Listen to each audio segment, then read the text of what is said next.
السلام علیکم میرے بہن بھائی، یہ کیا منظر ہے آپ دیکھ سکتے ہیں۔ میرے پاس الفاظ نہیں ہیں کہ میں اس دکھ کو بیان کر سکوں۔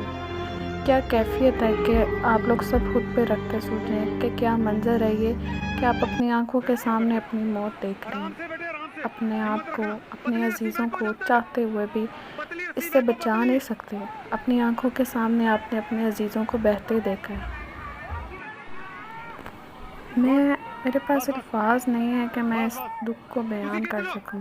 ہمارے حکمران روتے ہیں پانی نہیں ہے، پانی نہیں ہے، پانی نہیں ہے، اور اگر پانی آتا ہے تو ان کے پاس مکمل اس کو سٹور کرنے کا انتظام کوئی نہیں ہے۔ یہ اگر عوام کو کہتے جی پتہ نہیں کس بات کا عذاب ہے ہمارے پہ، یہ عذاب نہیں ہے۔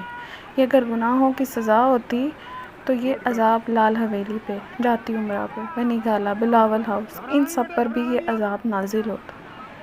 لیکن یہ صرف اور صرف ابھی مس مینجمنٹ ہے جس نے ہمارے غریبوں کے بیچاروں کے کچے مکانوں کو تباہ کر دیا۔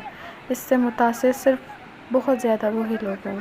ابھی بھی اپنے تجوریوں کو بڑھنے کی بجائے خدا کا خوف کریں، خدا کا خوف کریں، اور جو کر سکتے ہیں ان کے لیے خدارہ اپنے بہن بھائیوں کے لیے، یہ ہمارے مسلمان بہن بھائی ہیں، ان کی مدد کے لیے آگے بڑھیں۔ جو جتنی حیثیت رکھتا ہے اپنی اوقات کے مطابق ان کی مدد کریں۔ میری آپ سب سے درخواست ہے کہ JDC بہت اچھا کام کر رہی ہے، آپ لوگ کچھ نہیں کر سکتے تو آگے بڑھ کے اس کو فنڈ ڈونیشن کریں۔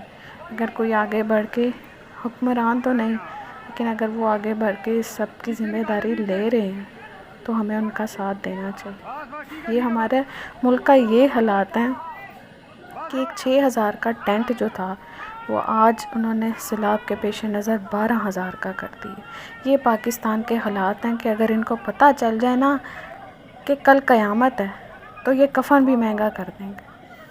لوگوں کو مرنا بھول گیا، اور ہم حکمرانوں کو کیا ہم ان کو کہیں کہ جب ہم خود ہی ایسے ہیں۔ کہتے ہیں نا کسی قوم پہ تب ظالم حکمران نازل ہوتے ہیں جب وہ قوم خود ہی ویسی ہے۔ جب تک آپ خود کو نہیں بدلیں گے نا، آپ کسی کا کچھ نہیں کر سکتے۔ یہ منظر سب کچھ آپ کے سامنے ہے۔ خدارہ خوش اللہ ہم پہ کرم، بکھرے ہوئے شرمسار ہیں ہم۔